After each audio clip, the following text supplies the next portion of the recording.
আজকে ইস্টবেঙ্গল বনাম diamond Harbour FC যে ম্যাচটি ছিল সেই ম্যাচটি কিশোর ভারতী ক্রীড়াঙ্গনে অনুষ্ঠিত হয়েছে। কিশোর ভারতী ক্রীড়াঙ্গন থেকে দাঁড়িয়ে কথা বলছি জয়ন্ত চক্রবর্তী। আজকের এই ম্যাচে ইস্টবেঙ্গল পর্যাপ্ত প্রাধান্য রেখে খেলে ডায়মন্ড হারবার এফসিকে হারিয়েছে। তারা 3-1 গোলে ম্যাচ জিতেছে।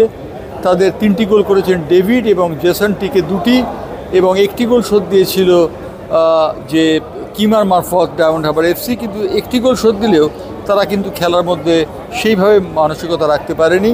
ডায়মন্ড হারবার এফসির ভুলের সুযোগটি ইস্টবেঙ্গল নিয়েছে। ইস্টবেঙ্গলের কৃতিত্ব সেখানে। কিবু ভিকুনা তিনি বিরতির সময় আকাশবাণীতে ধারা বিবরণীর সময় তিনি এসে বলেছেন যে ডায়মন্ড হারবার দলটি খেলেছে গোলটি হওয়ার আগে এবং গোলটি খাওয়ার পর থেকে ইস্টবেঙ্গল কিন্তু খেলে গেছে এবং সেটাই কিন্তু শেষ পর্যন্ত হয়েছে। ইস্টবেঙ্গল পর্যাপ্ত প্রাধান্য রেখে 90 মিনিটে তারা এই ম্যাচটি সংগ্রহ করে নিয়েছে নিজেদের খাতায় এবং সেই সঙ্গে ইউনাইটেড স্পোর্টসের সঙ্গে তাদের 22 তারিখের ম্যাচটি সবথেকে গুরুত্বপূর্ণ হয়ে গেল, কারণ ইউনাইটেড স্পোর্টস আজকে হারিয়ে দিয়েছে কলকাতা কাস্টমসকে যে গোলে। তারপর ইস্টবেঙ্গল এবং ইউনাইটেড স্পোর্টসের খেলাটি সবথেকে গুরুত্বপূর্ণ ভূমিকা নেবে তা বলাই বাহুল্য।